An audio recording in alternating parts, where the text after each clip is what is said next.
Hey everyone, welcome to the channel. Firebase series में इससे पहले हम फायरबेस ऑथेंटिकेशन को परफॉर्म कर चुके हैं। हमने साइन अप एक्टिविटी में से ईमेल और पासवर्ड को यूज़ करते हुए फायरबेस ऑथेंटिकेशन परफॉर्म की थी। तो उसके अलावा हमारे पास नेम और एड्रेस होगा यूज़र का।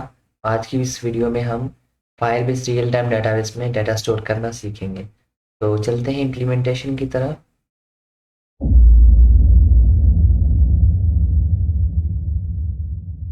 सबसे पहले हम डिपेंडेंसीज ऐड कर लेते हैं रियल टाइम डाटाबेस के लिए। तो उसके लिए हमने चूज़ करना है टूल्स, एंड देन हमने यहाँ से चूज़ करना है फायरबेस। फायरबेस जब हम चूज़ करेंगे तो हमारे पास यहाँ पे असिस्टेंट में फायरबेस ओपन हो जाएगा और यहाँ पे हमें फायरबेस के तमाम टूल्स नज़र आ रहे होंगे।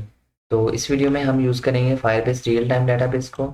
इसको हम एक्सटेंड कर लेते हैं और हम कोटलिन यूज़ करते हुए अपना डाटा रियल टाइम डाटाबेस में स्टोर करवाएंगे। तो get started with real time database Kotlin को हम चूज़ करते हैं और अपनी ऐप को हम सबसे पहले फायरबेस के साथ कनेक्ट कर लेते हैं। कनेक्ट टू फायरबेस पे जैसे ही हमने क्लिक किया तो मेरी ऐप जो थी वो पहले से कनेक्ट की थी। तो इसने हमें बता दिया this app is already connected to a project. ये मेरे प्रोजेक्ट का नाम था। तो अगर आप रिकनेक्ट करना चाहते हैं ऐप को तो ओके प्रेस करें, अदरवाइज कैंसिल करें जो आपकी करंट कॉन्फ़िगरेशन है उसी को रखने के लिए। मैं इसे कैंसिल कर रहा हूँ और add the real time database SDK to your app पे क्लिक करता हूँ। और यहाँ पे ये डिपेंडेंसीज हमें शो करेगा फायरबेस डाटाबेस के लिए कॉटलिन की डिपेंडेंसी कि वो उसने बिल्ड और क्रिएटेड फाइल में ऐड करनी है। तो सिंपली हमने एक्सेप्ट चेंजेस पे क्लिक करना है और उसके बाद ये कुछ टाइम लेगा हमारे लिए बिल्ड होने में। वो लाइब्रेरी डाउनलोड करेगा और उसकी सारी फंक्शनैलिटी। तब तक हम फायरबेस कंसोल को सेटअप कर लेते हैं। तो यहाँ पे हम फायरबेस कंसोल में हमारे यहाँ प्रोजेक्ट है टेस्ट डेमो, जो हम यहाँ पे जो चूज़ हुआ हुआ है। तो यहाँ से हमने चूज़ करना है real time database. Real time database को जब हम चूज़ करेंगे तो हमारे पास ऐसा इंटरफेस आएगा। हमने यहाँ से क्रिएट डाटाबेस पे क्लिक करना है और यहाँ पे ये हमारे पास रियल टाइम डाटाबेस की लोकेशन पूछेगा। तो by default United state selected है तो मैं इसे ही रहने देता हूँ और नेक्स्ट पे क्लिक करता हूँ। और यहाँ पे हमारे पास दो मोड होते हैं, एक होता है हमारे पास लॉग मोड और दूसरा होता है टेस्ट मोड।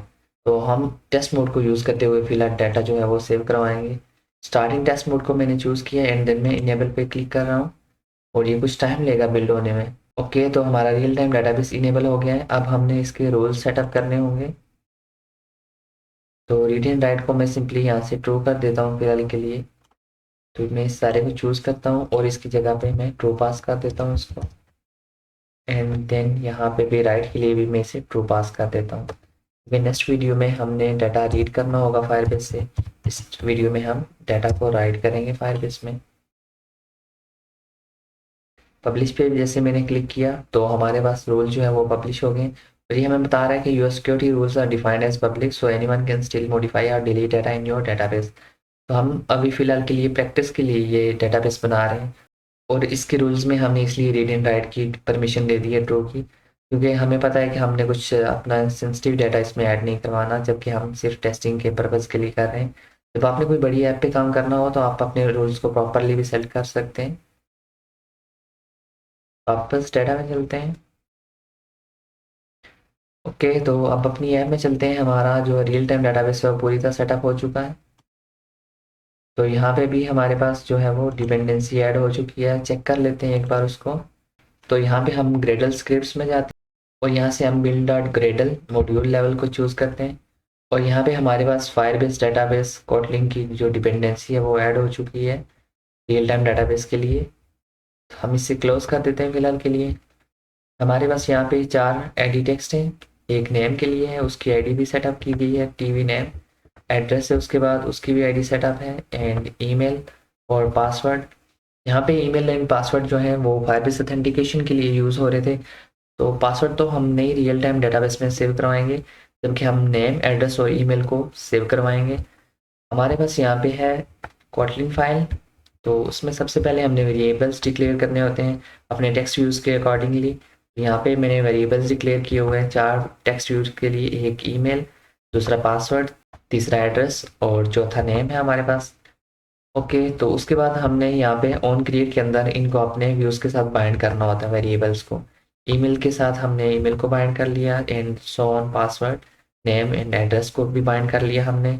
उसके बाद हमारे पास एक बटन था जो कि रजिस्टर का बटन है, हमने उसके ऑन क्लिक पे फायरबेस ऑथेंटिकेशन परफॉर्म की थी।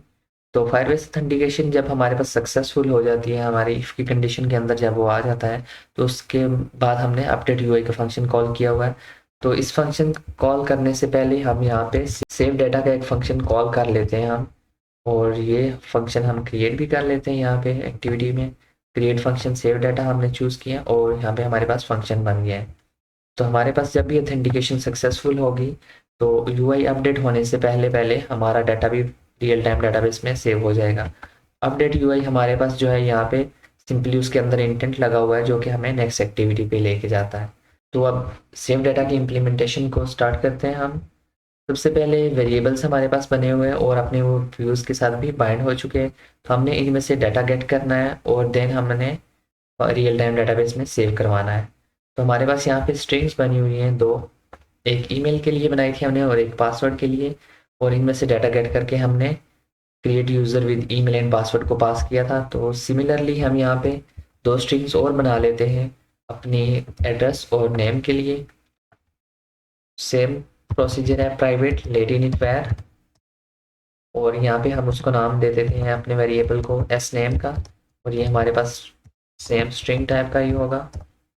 उसके बाद हमारा चौथा वेरिएबल होगा private lateinit var, और ये हमारे पास होगा एस एड्रेस, और ये भी स्ट्रिंग टाइप का होगा हमारे पास। ओके, वेरिएबल्स हमारे पास कंप्लीट हो चुके हैं।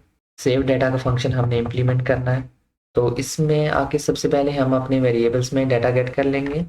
एस ईमेल हमारे पास जो है उसमें डाटा हम कहाँ से आएगा, S email is equal to TV email dot text हम इसमें से गेट करेंगे, एंड हम देन इसको स्ट्रिंग में कन्वर्ट करेंगे और हम इसको ट्रिम भी कर लेंगे साथ में, ताकि हमारे पास वाइट स्पेसेस रिमूव हो जाएंगे।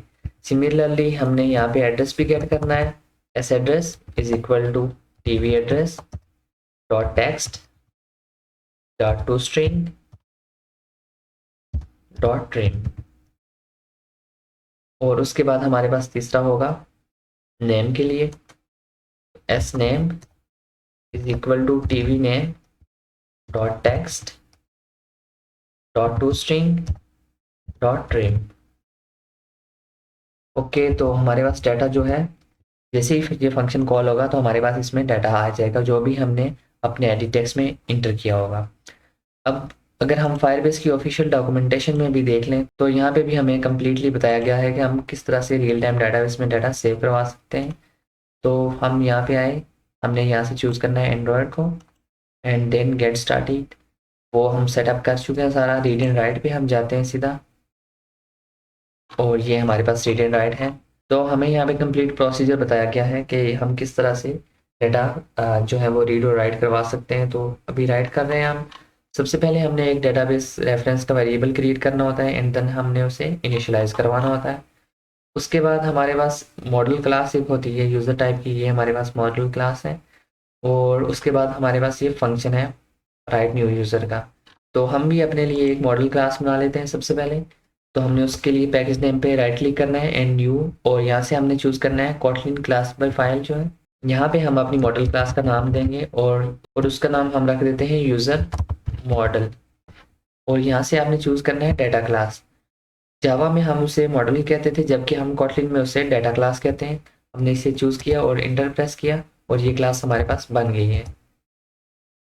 डाटा क्लास में हमने वेरिएबल्स डिक्लेयर करने हैं। जो डाटा हम अपना रियल टाइम डाटाबेस में सेव करवाना चाहते हैं उसके अकॉर्डिंगली हमने यहाँ पे वेरिएबल्स बनाने हैं। तो सबसे पहले हम यहाँ पे वेरिएबल बना लेते हैं अपना पहला नेम का, वेल नेम, और ये हमारे पास स्ट्रिंग टाइप का होगा, and is equal to null हम इसको कर लेते हैं। और दूसरा ही हमारे पास होगा ईमेल के लिए, वेल ईमेल नेम जो पहले हम लिख चुके हैं नल, एंड हमारे पास जो थर्ड वन होगा वो हमारे पास होगा एड्रेस के लिए। तो मॉडल क्लास में हमारे पास इतना ही था। तो जैसे जैसे आप यहाँ पे वेरिएबल्स के नाम लिखेंगे ऐसे ही आपको वहाँ पे डेटाबेस में डाटा स्टोर होता हुआ नजर आएगा। हमारे पास जो की होगी वो ये वाली होगी नेम, और उसके आगे हमारे पास वैल्यू स्टोर होगी। सिमिलरली ईमेल हमारी की होगी और एड्रेस भी हमारी की होगी, और उसके आगे हमारी वैल्यू स्टोर होंगी। तो मॉडल क्लास हमारी रेडी है, मॉडल क्लास कह लें या डाटा क्लास कह लें। तो हम इसे क्लोज कर देते हैं, और उसके बाद हमने यहाँ पे अपनी मॉडल क्लास को डाटा पास करना है। उसके लिए हम यहाँ पे लिखते हैं वैल, और हम इसको कुछ भी नाम दे देते हैं। यूज़र नाम देता हूँ मैं, इज इक्वल टू, हमारी मॉडल क्लास का नाम क्या है, यूज़र मॉडल। और हमने इसको आर्गूमेंट्स पास करने हैं जो कि हमने वहाँ पे डिक्लेयर किए थे। तीन ही आर्गूमेंट्स थे, नेम, ईमेल और एड्रेस का। तो नेम के लिए हमारे पास है एस नेम, कॉमा, उसके बाद ईमेल है एस ईमेल, और उसके बाद हमारे पास है थर्ड वन एस एड्रेस। उसके बाद हमें वेरिएबल चाहिए डेटाबेस रेफरेंस का, तो हम यहाँ से इसे कॉपी कर लेते हैं और इसे हम यहाँ पे पेस्ट कर लेंगे जहाँ पे हमने वेरिएबल सारे डिक्लेयर किए हुए अपने क्लास लेवल पे ऑन क्रिएट से पहले। ऑल्ट एंटर या इस पे आप कर्सर लेके जाएंगे, आप इसे इंपोर्ट कर लेंगे डेटाबेस रेफरेंस को। यहाँ से इसको हम कट कर लेते हैं और इसको हमें पेस्ट करना होता है यहाँ पे ऑन क्रिएट के अंदर। जैसा कि हमने पहले फायरबेस ऑथ को यहाँ पे इनिशियलाइज करवाया था, वैसे ही हम डेटाबेस रेफरेंस के वेरिएबल को यहाँ पे इनिशियलाइज करवाएंगे। डेटाबेस को भी हमने यहाँ पे इंपोर्ट करना होगा और रेफरेंस भी हमारे पास हो गया है। ओके, तो उसके बाद हम डेटाबेस के वेरिएबल को यूज़ करेंगे। उसके लिए हम यहाँ पे लिखते हैं डेटाबेस डॉट, और हमने इसको यहाँ पे बताना होता है चाइल्ड अपना। तो हम डेटाबेस में अपना चाइल्ड यहाँ पे रखना चाहते हैं। हम यूज़र का डाटा स्टोर करवा रहे हैं, तो हम अपने नोड का नाम भी जो है, तो हम अपनी नोड का नाम जो है वो यूज़र रख लेते हैं। एंड देन सेकंड हमारे पास सेकंड लेवल पे यूज़र आईडी को हम नोड बना लेंगे। एंड थर्ड लेवल पे हम यूज़र का सारा डाटा जो अपनी मॉडल क्लास बनाई है वो हम स्टोर करवा लेंगे। तो डॉट चाइल्ड में हम इसे कहते हैं यूज़र, और उसके बाद हम डॉट सेकंड चाइल्ड हम इसको कहते हैं यूज़र आईडी। तो उसके लिए हमें यूज़र आईडी कैसे मिलेगी वो भी हम देख लेते हैं।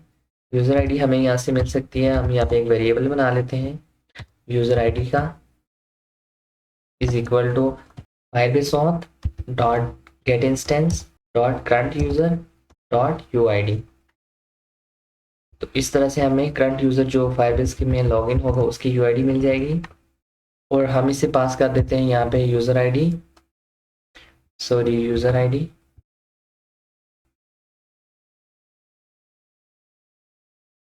डॉट सेट वैल्यू, और इसको हम पास कर देंगे यूज़र, जो कि हमारे पास मॉडल क्लास का ऑब्जेक्ट है हमारे पास यूज़र मॉडल का। ओके, तो बस इतना ही कोड था हमारे पास डाटा राइट करने के लिए। अब हम अपनी ऐप को रन करके चेक कर लेते हैं। रजिस्टर करना है हमने यहाँ से, तो यहाँ पे हम डाटा अपना ऐड करते हैं। नेम हमारे पास होगा और एड्रेस हमारे पास होगा। उसके बाद हमारे पास ईमेल होगा। एंड देन फाइनली हमारे पास होगा पासवर्ड 1 2 3 4 5 6 हम फिलहाल के लिए रख लेते हैं और रजिस्टर पे हम क्लिक करते हैं। ऑथेंटिकेशन हमारी सक्सेसफुल हो गई है और नेक्स्ट एक्टिविटी पे भी हम रिडायरेक्ट हो गए हैं, और यहाँ पे हमारे पास रियल टाइम डेटाबेस में डाटा भी ऐड हो चुका है। यूज़र की नोड थी हमारे पास, और उसके बाद हमारे पास यूज़र आईडी सेकंड नोड, और उसके बाद हमारे पास यूज़र का डाटा एड्रेस जो हमने ऐड किया था, ईमेल और नेम भी हमने जो ऐड किया था। आज की वीडियो के लिए इतना ही। नेक्स्ट वीडियो में हम देखेंगे कि हम इस डाटा को किस तरह से रीड करके अपनी ऐप में शो करवा सकते हैं।